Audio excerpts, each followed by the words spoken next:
ہاتھ باندھتے بھی تھے, ہاتھ کھولتے بھی تھے, ہاتھ یہاں بھی باندھا ہے, ہاتھ یہاں بھی باندھے.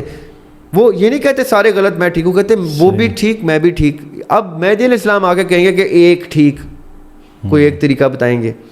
تب تک یہ 1400 سال جو گزرے ہیں, اس دوران بدھزم نے اپنا زین بدھزم دیکھا, تاؤزم نے اپنا رجحان چینج ہوتے دیکھا, اسلام نے اپنے آپ کو اتنے 70-72 فرقوں میں بٹتے دیکھا.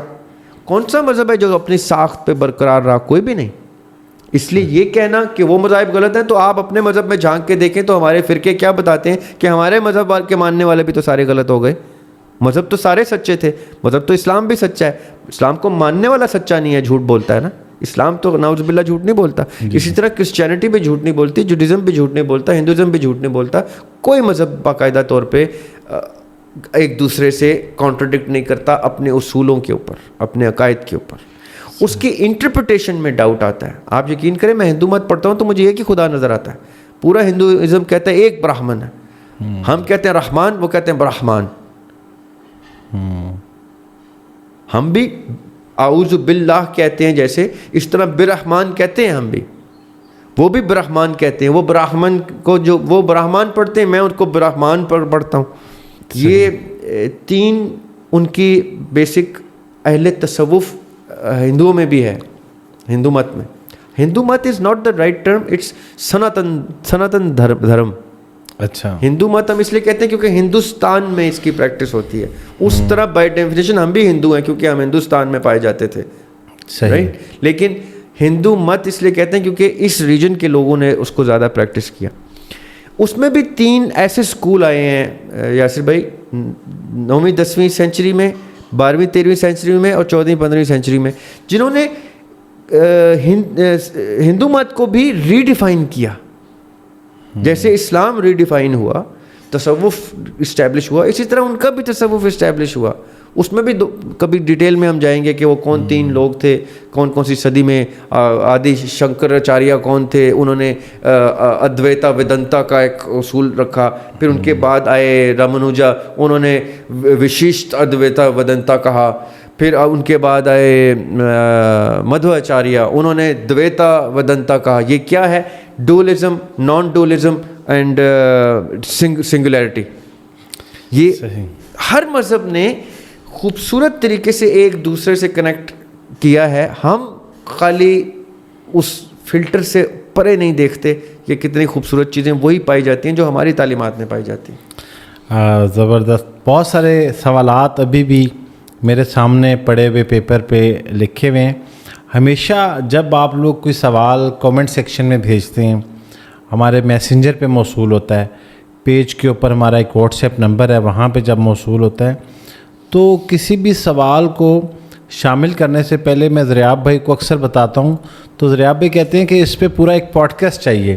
تو میں ریکویسٹ کرتا ہوں کہ سر پلیز جو ہے وہ پھر بھی سمرائز کر دیں, کیونکہ لوگ شکایات کرتے ہیں کہ ہمارا کوشچن نہیں آیا. آج بھی جتنا جسٹس ہو سکتا تھا ان سوالات کے ساتھ زریاب بھائی نے کیا, اور بہت سارے سوال جو ابھی آپ کو اس پوڈ کاسٹ میں نہیں نظر آ رہے یا سننے کو ملے, وہ نیکسٹ ایپیسوڈ میں ضرور ملیں گے ان شاء اللہ تعالیٰ. یہ سوالات کا سلسلہ جو ہے وہ ہماری اگلی پوڈ کاسٹ میں بھی ہوگا. سر آپ کا بہت بہت شکریہ, thank you so much. Next Friday کو دوبارہ ملتے ہیں. Sir thank you. اللہ حافظ. اللہ حافظ.